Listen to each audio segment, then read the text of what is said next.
Some men spend their entire lives building walls around their hearts. He spent his tearing them all down. He had honor, dignity, and a lifetime of savings waiting for the right person to share it with. She had a smile that made him feel young again, and a darkness he never saw coming.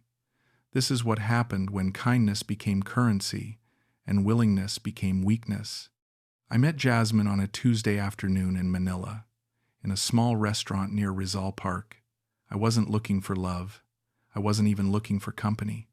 I was simply hungry after a morning walk, and the place looked clean and quiet. She brought me a menu and a glass of water, and when she smiled, something inside me shifted. It wasn't dramatic. It wasn't like the movies. It was just a moment of human warmth in a city where I knew absolutely no one. "You are Russian?" she asked, her English soft but clear. "Yes," I said. "How did you know?"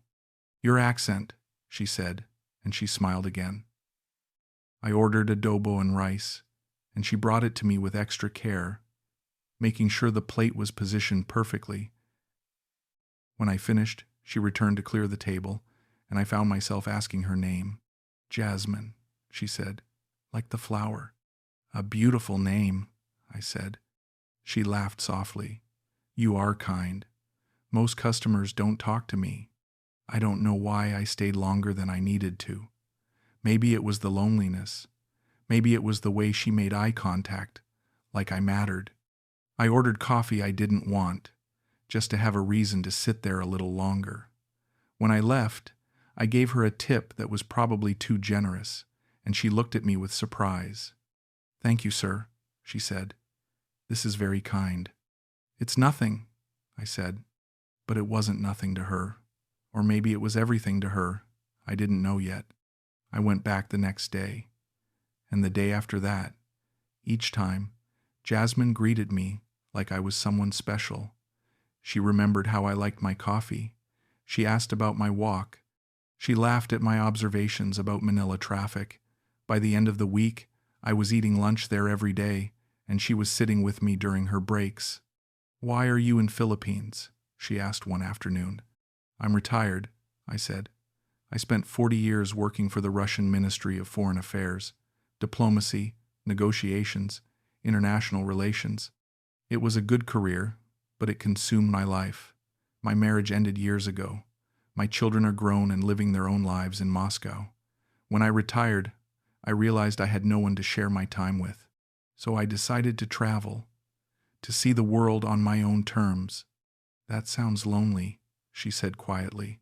"It is," I admitted, "but I'm trying to embrace it, to find peace in solitude."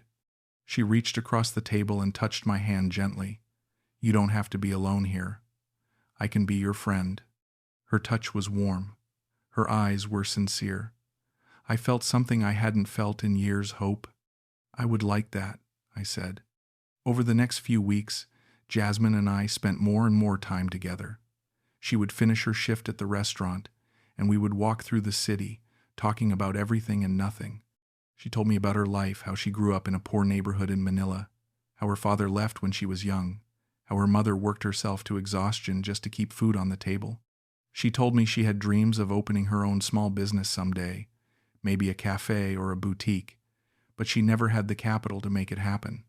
"I work hard," she said, "but it's never enough. The money I make barely covers rent and food. I send some to my mother, and there's nothing left for me." I listened, and I felt a deep empathy for her. I had lived a life of relative privilege, education, career, financial security. She had fought for every small thing she had. It made me want to help her. It made me want to be the person who could change her life. "What if I could help you?" I said one evening as we sat on a bench overlooking Manila Bay. She looked at me with confusion. "Help me how?" "Financially," I said. "I have savings, more than I need. If I could invest in your dream, help you start your business, would you want that?" Her eyes widened. "You would do that for me?" "I would," I said. "I believe in you, Jasmine. I see how hard you work. I see your potential. You deserve a chance." She started to cry. Not loud sobs, just quiet tears that slid down her cheeks. She leaned against me, and I wrapped my arm around her. "No one has ever believed in me like this," she whispered. "No one has ever wanted to help me without expecting something in return." "I don't expect anything," I said. "I just want to see you succeed." But that wasn't entirely true. I did expect something.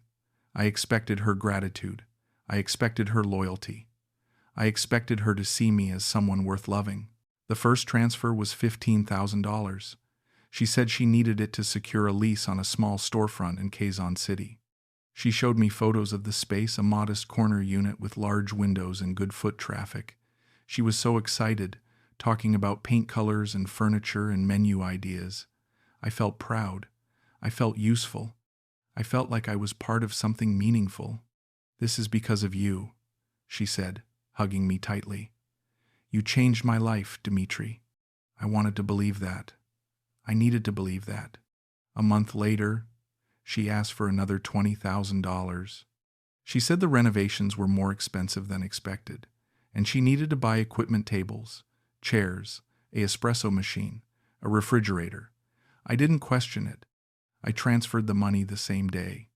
"You are so generous," she said. "I will pay you back. I promise." "You don't have to pay me back," I said. "Consider it an investment in our future." She smiled, but it didn't quite reach her eyes. I told myself I was imagining things. By the third month, the cafe still wasn't open. Jasmine said there were permit delays, inspections that needed to be passed, bribes that needed to be paid to local officials. She asked for another $25,000. "I hate asking you for more," she said, her voice trembling. "I feel like I'm taking advantage of you." "You're not," I said firmly. "I'm doing this because I care about you, because I believe in us." She kissed me then, softly, and I felt like everything was worth it. But the delays continued. The cafe remained closed. Every few weeks, there was a new problem, a contractor who disappeared with a deposit, a supplier who overcharged her, a flood that damaged the storefront. Each time, she needed more money. $10,000 here, $18,000 there. I kept giving because I was already too invested to stop. If I stopped now, everything I had given would be wasted. I moved into a condo in Makati to be closer to her. I furnished it with care, thinking she would spend time there with me. But she was always too busy, always too stressed, always dealing with some new crisis related to the cafe. I started to feel like I was living alone again, even though I was supposed to be building a life with her. One evening, I decided to surprise her. I took a taxi to the address she had given me for the cafe. I wanted to see the progress for myself, to offer encouragement, to remind her that I was there for her. When I arrived, the storefront was dark. There were no signs of renovation. The windows were dusty and empty. I stood there for a long time, staring at the vacant space, trying to make sense of what I was seeing. I called her. "Jasmine, I'm at the cafe. What's going on?" There was a long pause. "What do you mean?" "The place is empty. There's nothing here." "Oh," she said, her voice suddenly flat. "I was going to tell you. We had to move locations. That lease fell through. I'm working on securing a new space." "Where?" I asked. "I'll send you the address soon," she said. "I have to go. I'm busy." She hung up before I could say anything else. I should have known then. I should have demanded answers. But I didn't. I told myself there was a reasonable explanation. I told myself she was under stress and I needed to be patient. The money kept flowing. $30,000 for the new lease, $22,000 for legal fees, $40,000 for initial inventory. She always had a story. She always had an excuse. And I always believed her because the alternative that I was being lied to, that I was being used, was too painful to accept. I started noticing other things. She stopped answering my calls as quickly. She canceled plans at the last minute. When we were together, she seemed distracted, checking her phone constantly, smiling at messages she wouldn't let me see. "Who are you texting?" I asked one night. "Just a friend," she said, not looking up. "A friend?" Yes, Dmitri, I'm allowed to have friends. Her tone was sharp, defensive. I didn't push. I didn't want to seem controlling or jealous. I wanted to be the kind man who trusted her. But trust was becoming harder. One afternoon, I was sitting in a coffee shop near my condo when I overheard a conversation at the next table. Two young women were talking, and one of them mentioned Jasmine's name. "She's so smart," the woman said, laughing. "She's got that old Russian guy wrapped around her finger. He gives her everything she asks for." "How much has she gotten so far?" the other woman asked. "I don't know, maybe $300,000 or $400,000. She says he's pathetic. He just keeps giving and giving. She doesn't even have to sleep with him most of the time. She just cries a little, and he hands over his credit card." They both laughed. I sat there, frozen. My hands were shaking. My chest felt tight. I wanted to turn around and confront them, to demand they tell me everything they knew. But I couldn't move. I just sat there, listening to them mock me, listening to them describe my willingness to help as stupidity. When they finally left, I paid for my coffee and walked back to my condo in a daze. I didn't call Jasmine. I didn't know what to say. I needed time to think. That night, I went through my bank statements. I added up every transfer, every withdrawal, every payment I had made on her behalf over the past 2 years. $420,000. I stared at the number, unable to comprehend it. How had I let this happen? How had I given so much without asking for proof, without demanding transparency, without protecting myself? I called her the next morning. "We need to talk," I said. "About what?" she asked, her voice cautious. "About the money, about the café, about everything." "I'm busy right now, Dmitri. Can we talk later?" "No," I said firmly. "We talk now. Either you come to my condo or I come to you." There was a long silence. Then she sighed. "Fine, I'll come to you." She arrived an hour later, dressed casually, her expression unreadable. She sat on my couch and crossed her arms. "What do you want to talk about?" she asked. "I want to see the café," I said. "I want to see where all the money went. I told you, we're still setting it up. It's not ready yet. It's been 2 years, Jasmine. 2 years and $420,000. Where is it?" Her face hardened. "Are you accusing me of something?" "I'm asking for honesty," I said. "I'm asking you to show me something, anything that proves you've been using the money the way you said you would." She stood up, her eyes cold. "I can't believe this. After everything I've been through, after all the stress and the pressure, you're interrogating me like I'm a criminal?" "I'm not interrogating you," I said, trying to stay calm. "I'm asking for transparency. If you have nothing to hide, just show me." "I don't have to show you anything," she said, her voice rising. "You gave me that money willingly. You said it was an investment in our future. Now you're acting like I stole it from you." "Did you?" I asked quietly. She stared at me, her expression a mix of anger and contempt. Then she laughed, a cold, bitter sound that made my stomach turn. "You really are pathetic," she said.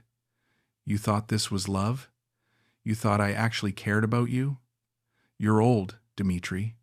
You're boring. You're desperate. I stayed with you because you were willing to pay for everything, and you made it so easy. All I had to do was smile and cry a little, and you handed over your money like a fool." I felt like I had been punched in the chest. I couldn't breathe. I couldn't think. I just stood there, staring at her. "There is no café," she continued. "There never was. I spent your money on my life, on my apartment, my clothes, my vacations. I spent it on my boyfriend, too. Yeah, I have a boyfriend, a real boyfriend, someone my own age, someone who actually makes me feel something." I sank into a chair, my legs too weak to hold me up. "Why?" I whispered. "Why did you do this?" "Because I could," she said simply. "Because you were willing. Because you wanted so badly to be loved that you didn't even care if it was real." She grabbed her purse and walked to the door. Before she left, She turned back to look at me one last time. Thanks for everything, Dmitri. You were a good investment. Then she was gone. I sat in that chair for hours. I didn't cry. I didn't rage. I just sat there, numb and empty. Over the next few days, I tried to make sense of what had happened. I went back through every conversation, every moment, every decision. I saw all the red flags I had ignored, the vague explanations, the constant delays, the way she always had an excuse. I had chosen to be blind because I wanted so desperately to believe in her, to believe in us. I thought about going to the police, but what would I say? I had given her the money willingly. There was no fraud in a legal sense. I had been a willing victim, and that was the most humiliating part. I thought about confronting her again, demanding she return at least some of the money. But I knew it was pointless. She had spent it. It was gone. And even if I could get it back, it wouldn't undo what she had done to me. I started seeing a therapist, a kind woman in Makati who specialized in helping expats navigate emotional trauma. She listened without judgment as I told her everything. You weren't stupid, she said gently. You were human. You wanted connection. You wanted to matter to someone. She exploited that, and that's on her, not you. But I should have known, I said. I should have seen it. Maybe, she said, but hindsight is always clearer. You made decisions based on hope, and there's nothing inherently wrong with that. The mistake wasn't in being willing to help. The mistake was in not protecting yourself while doing it. Her words helped, but they didn't erase the shame. They didn't erase the knowledge that I had been mocked, laughed at, used. I left the Philippines a month later. I couldn't stay in a place that reminded me of her, of my failure, of my foolishness. I returned to Moscow, to the cold and the familiarity, to the life I had tried to escape. My children were shocked when I told them what had happened. My daughter cried. My son was angry, insisting I should have told him sooner, that he could have helped me see the truth. I didn't want to seem weak, I said. You're not weak, Papa, my daughter said. You're just kind, and sometimes kind people get hurt. I spent the next year rebuilding. I didn't travel. I didn't date. I focused on therapy, on understanding why I had been so willing to give without boundaries, so desperate for connection that I ignored every warning sign.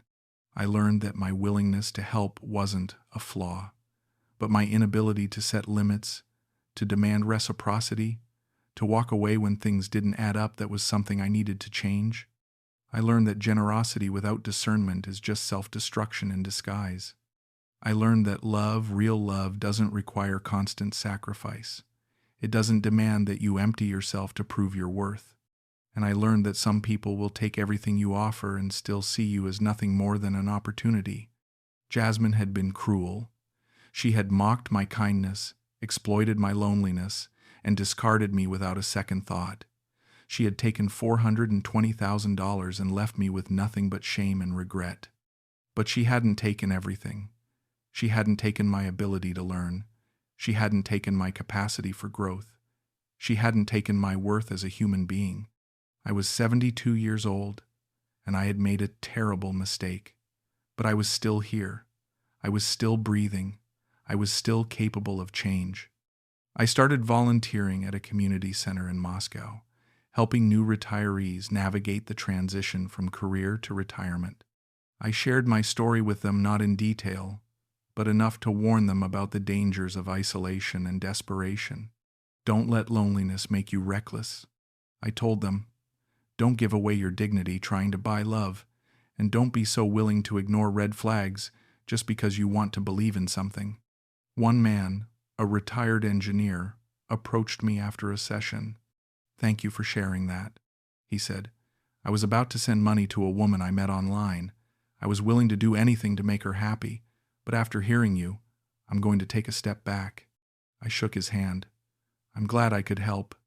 And in that moment, I realized that maybe my suffering had a purpose. Maybe my willingness to be vulnerable, to admit my mistakes, to help others avoid the same pain, maybe that was worth something.